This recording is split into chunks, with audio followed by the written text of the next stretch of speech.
would they say that extending current law costs you money somehow. Right. It is a completely ridiculous argument. It's been ridiculous the entire time. And so at the federal level, the issue is spending. Mandatory spending is out of control. Discretionary spending is out of control. We should look at tax policy as neutral because we're keeping current law, in some respects making that permanent. That's it. Congressman Byron Donalds pointing out the obvious question. How could extending Trump's 2017 tax bill, which has brought in an extra $1.6 trillion in revenue, cost $4.7 trillion over 10 years. Joining me now to settle this ridiculous argument is Douglas Holtz-Eakin. He's president of American Action Forum and, more to the point, former CBO director. And I guess you used to publish these monthly reports when you were CBO director. I love these things because they give you the details. It's hard to argue with the figures that come in. That's a 48% increase in tax receipts since 2017. That's more than twice the rate of inflation during that time period. How can they claim that extending those tax cuts will cost $4.5 trillion? Well, this is just the latest episode in the long-standing discontent I've had with the framers of the Budget Act in 1974. They built into the whole budget procedure a bias towards spending. If there's any spending program that is not extended, isn't reauthorized, it is assumed to be continued in the baseline. So it's immortality. Spending programs never die. If a tax provision expires, it goes away. So it's a complete asymmetry between the tax side and the spending side, and you're seeing a very vivid example of it right now. This is why it matters. In reconciliation, which is what Republicans will use this year, if you create a budget deficit beyond the 10-year window, you have to sunset the tax law because you can't create permanent budget deficits in reconciliation.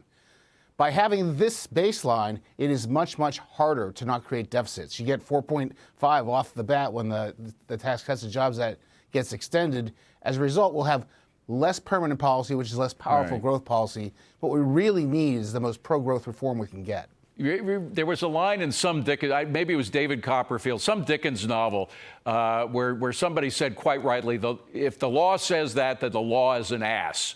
And I mean, it's absolutely counter to the figures that have come in. These are not prospects of what might happen. This is what really did happen, that we made that much money from the tax rate cuts because it generated so much more economic activity. More people were working, paying taxes. That's why more money came in. And by the way, some of those the new tax cuts that Trump wants are very pro-growth as well, like the cutting the taxes on tips, on overtime pay, et cetera. That would generate more income as people were more anxious to work.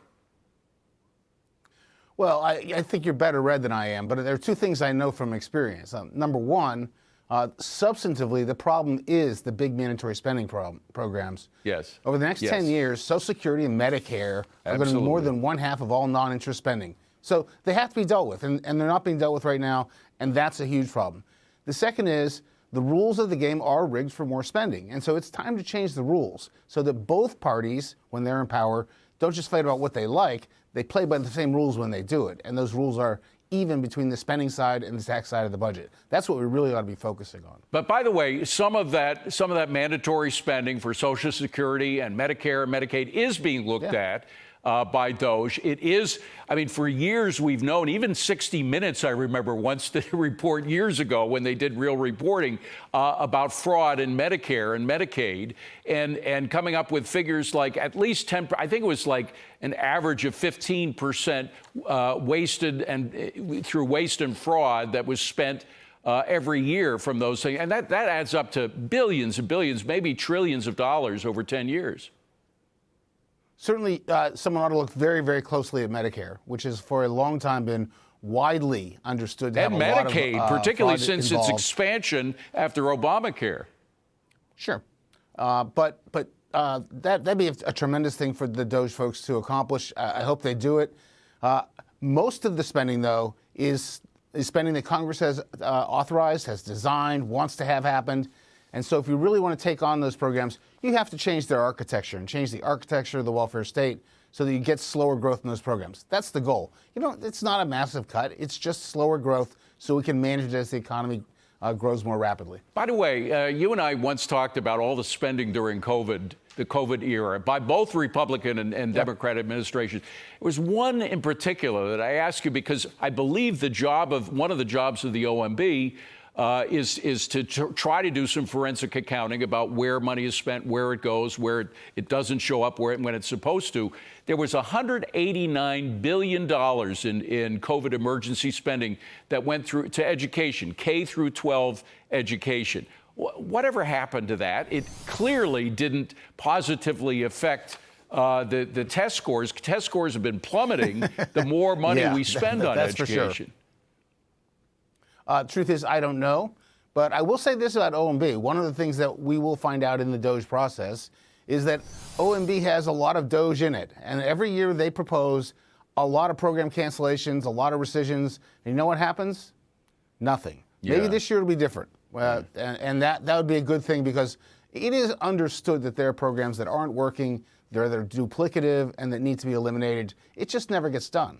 Doug, will we ever claw back that $20 billion slush fund that they found at EPA? You only got 5 seconds. No. Really? It won't happen. All right. Oh, if it's out the door, it's out the door. All right. Doug Holtz-Eakin, good to see you, my friend.